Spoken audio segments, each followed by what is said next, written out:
Assalamualaikum warahmatullahi wabarakatuh.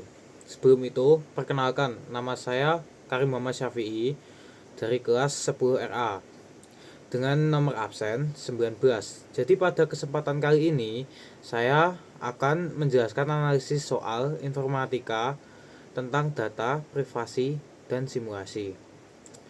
Di sini terdapat 4 soal, dan saya akan menjelaskan satu persatu dengan rinci dan jelas. Oke, kita masuk ke babak penjelasan konsep. Dalam informatika, data adalah sekumpulan fakta mentah yang belum memiliki makna sebelum diolah. Agar data menjadi informasi yang berguna, data harus melalui beberapa tahapan dalam siklus pengolahan. Oke, kita masuk ke tahap pertama. Tahap pertama adalah pengumpulan data, yaitu memproses, mengambil data dari berbagai sumber seperti sensor, aplikasi, maupun database.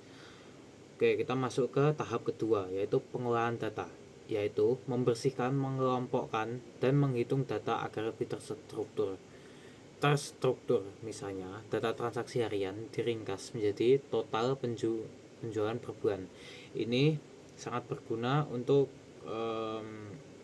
agar kita lebih mudah mengetahui kedepannya. Tahap ketiga adalah visualisasi data, yaitu menyajikan data dalam bentuk grafik atau tabel agar lebih mudah dipahami dan dianalisis. Oke. Tahap ketiga ini sangat krusial karena ya seringkali orang-orang itu lebih suka membaca visualisasi daripada teks, karena visualisasi itu lebih mudah dipahami, karena otak manusia itu dirancang untuk gambar, mengolah gambar. Selain itu, dalam pengelolaan data, kita juga harus memperhatikan privasi dan keamanan data, yaitu memastikan bahwa data pengguna tidak disalahgunakan dan hanya digunakan sesuai kebutuhan. Konsep simulasi terakhir yaitu proses meniru kondisi nyata menggunakan model komputer untuk menguji suatu sistem sebelum diterapkan secara langsung. Ini nanti mungkin ada di soal nomor 5 yang akan saya jelaskan setelah ini. Jadi, pada pertanyaan pertama kali ini, sebuah kota ingin memantau kualitas udara. Manakah metode pengumpulan data yang paling efektif dan efisien? Jelaskan alasannya.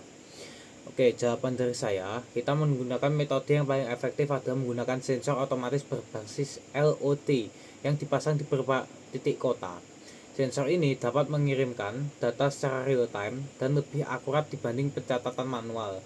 Selain itu, metode ini mengurangi human error yang terjadi dan memungkinkan analisis cepat jika terjadi peningkatan polusi. Oke, lanjut ke soal kedua dengan pertanyaan, sebuah aplikasi e-commerce meminta akses ke kamera, kontak, dan lokasi pengguna. Jelaskan apakah semua akses tersebut diperlukan dan kaitkan dengan konsep privasi data. Oke, yang pertama, di sini aplikasi e-commerce itu tidak butuh akses ke kamera, kontak, dan lokasi pengguna. Tetapi aplikasi e-commerce hanya memerlukan alamat ataupun kartu nomor kita untuk melakukan pembayaran. Oke, sekian dari soal 2, kita lanjut ke soal ketiga dengan pertanyaan, sebuah perusahaan memiliki data mentah transaksi harian sebanyak 10.000 data per hari. Jelaskan bagaimana proses pengolahan data tersebut hingga menjadi informasi yang berguna bagi manajemen. Oke, di sini saya akan menggunakan data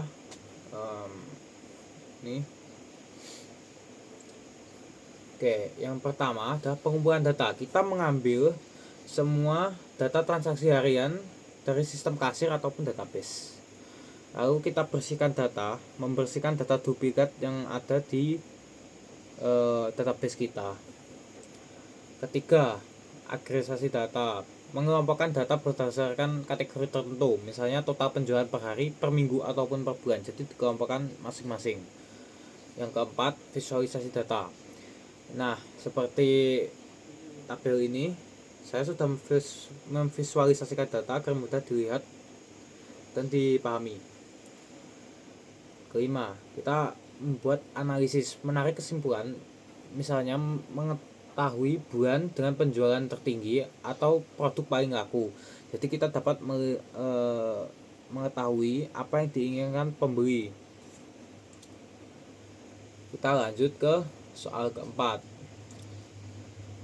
Oke.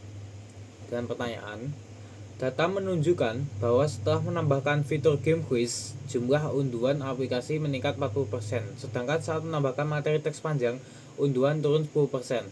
Apa strategi yang sebaiknya dilakukan pada bulan berikutnya? Jadi di aplikasi game quiz itu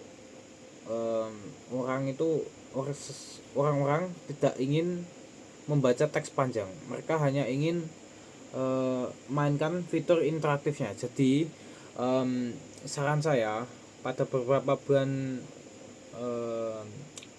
selanjutnya kita menambahkan fitur interaktif seperti game quiz karena terbukti meningkatkan minat pengguna. Selain itu kita harus mengurangi materi teks panjang dan fokus menaikkan fitur interaksi dan poin supaya pengguna merasa tertantang dan ingin terus memainkan atau menyelesaikan materi-materi di aplikasi tersebut.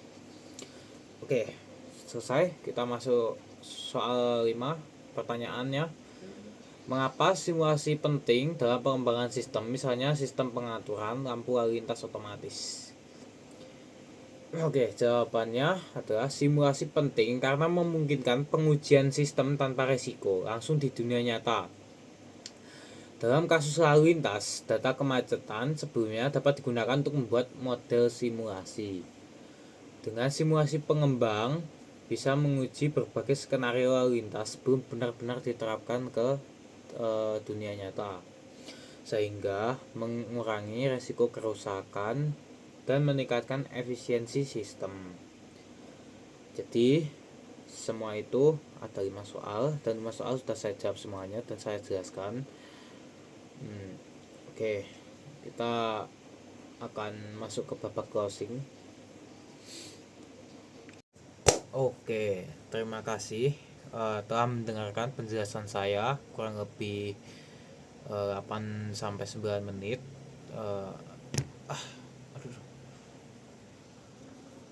Sekian dari saya, Karim Muhammad Syafi'i.